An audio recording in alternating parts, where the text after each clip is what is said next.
Hi, my name is Alan from LV Property. Welcome back to my YouTube channel. In today's video, I'm going to talk about Mickey Mouse apartment. Can buy or buy? I can still recall more than a decade ago when I just started my business. Some savvy property developers saw an opportunity in the local market. They start to introduce small format living space, or commonly known as Mickey Mouse apartments in the local context. This after major cities in Asia began to build such homes due to rising property prices. They can be found in Hong Kong, Beijing to Tokyo. Such homes are popular with young people and seniors who live alone. You also attract a rising number of singles to married couples without kids. Investors are also attracted to them due to the low quantum and so on. Here, I'll be studying the performance of Mickey Mouse apartment.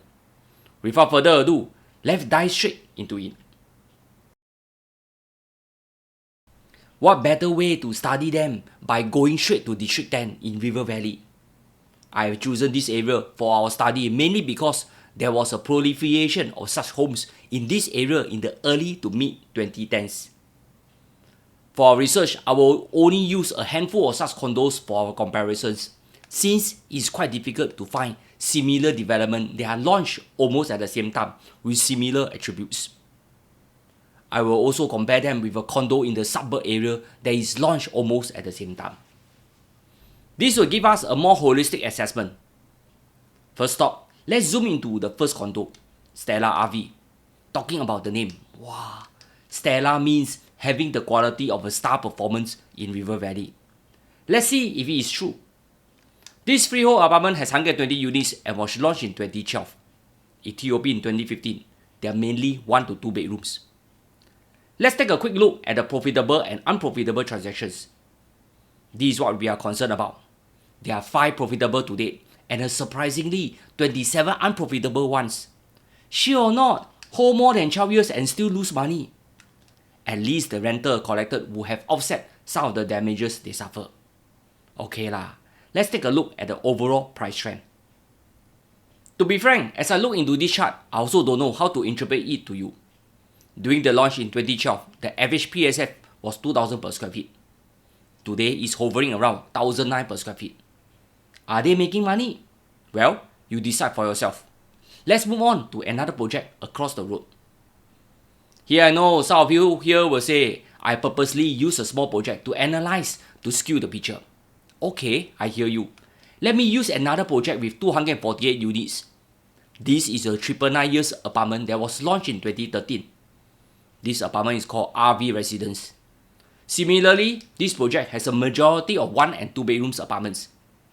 As I take a look at the number, they are more profitable than unprofitable transactions. The profit seems to be healthier. However, if we look at the analyzed return, they don't look too exciting to me. On average, for mass market condo, they are doing around 4 to 7%. Anything less, this is below mediocre. Here, let's take a look at the overall price trend.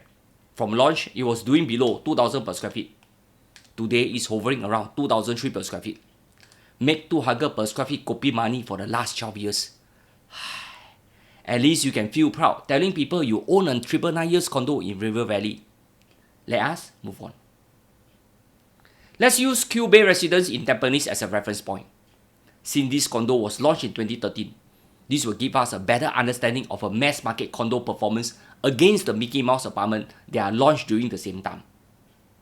Q Bay Residence comprise 1 to 5 bedroom units.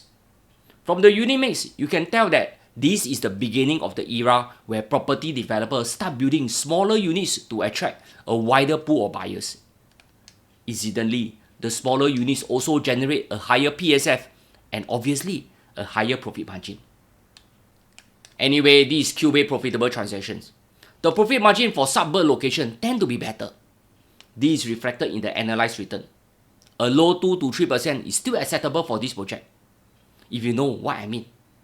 Anyway, at launch, the average PSF is around 1,000 per square feet. Today, it's close to 1,004 per square feet, an increase of 300 per square feet. This is not an exceptional, fantastic result, but at least never lose money. Here, let's assess the 3 properties altogether. Stella RV recorded a negative 8% return. Why like that? freehold, River Valley still can lose money. Sian. As for RV residents, it achieved 15% over 12 years. Seriously, I really don't know what to say. As for Cubay, I can still recall they are not cheap to start with, at 1,000 per square feet for the Tampines location back then. Plus, it's not near any MRT station.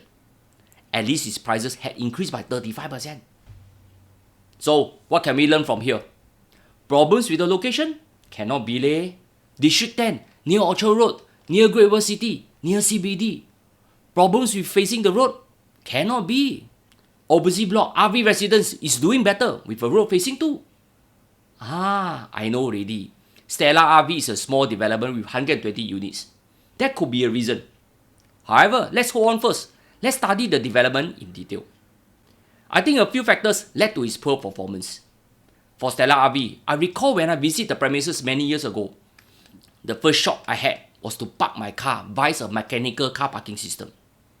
I parked my car before in HDB mechanical car parking system in Bunking Road to Changi Village. But I have no issue with this. But to park my car at my own residence and have to worry if the system will still work in the morning when I leave for work, just deter me. Sorry, this is a no-no for me. For many boutique developments, facilities are usually limited. If there are any, it's just a small lap pool and a mini gym. That's all. Don't expect too much. Mickey Mouse apartment being Mickey Mouse Mall. They are usually packed shoulder to shoulder along a long corridor like HDB rental flats. Personally, I think HDB rental flats are so much better. At least you can put your barang-barang outside and the corridor are usually wider. Back during those days, before that harmonization thinking, you will have overly sized balcony, planter box, useless bay window, giant aircon latch, and that household shelter that eat into your usable area. This means the actual livable area is smaller.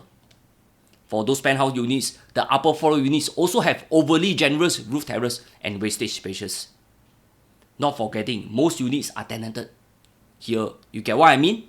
Tenant that check in and check out and treat it like a hotel. What if you are an owner?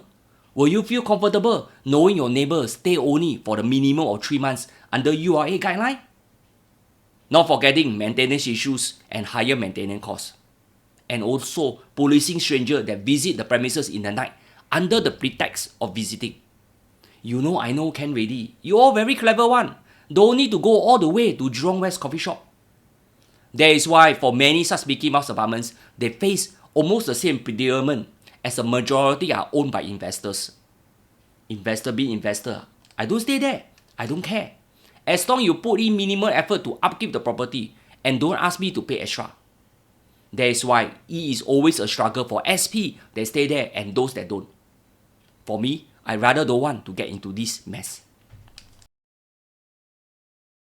Mickey Mouse apartments were extremely popular a decade ago. They can be found almost everywhere, from Park Rosewood in Woodlands, to KAP Residence in Bukit Timah, to Kensington Square in Upper Paya Lebar, to many others from Geylang, Joo Chiat to the CBD area. Take note, my analysts only cover only a handful of such apartments, and the result may not be conclusive. Anyway, I wouldn't have the time and resources to cover each and every one of them. There are just too many of them. However, if you are interested in their performance, you can always check them out by yourself. On the other hand, such homes have fulfilled the needs of singles, small families, and tenants who are looking for convenience. Some are attracted to them mainly for their freehold or 999 years tenure. Some are even part of a mixed development that include a strata title mall. However, the odd layout, lack of facilities, noise and fumes issues, high maintenance and car parking challenges have added another dimension to its performance in recent years. Their design are also skewed towards maximize efficiency, which translate to maximize profit margin. Some of them are designed in such a way that it is definitely not appealing to homeowners. I think they are a disgrace or xiasui to the built environment. For investors, they are digestible due to their lower quantum. Some have attractive rental use if you are looking at cash flow. However, they are usually a challenge to dispose them away in the resale market. Most investors would prefer a new one. Why buy an old at a premium where you can buy a new one at the same price? Anyway, if you have such units and plan to sell them, please don't find me. Let me be upfront first. I'm very lousy in marketing such properties. Here, I hope I value add your property knowledge with my humble sharing. See you again soon.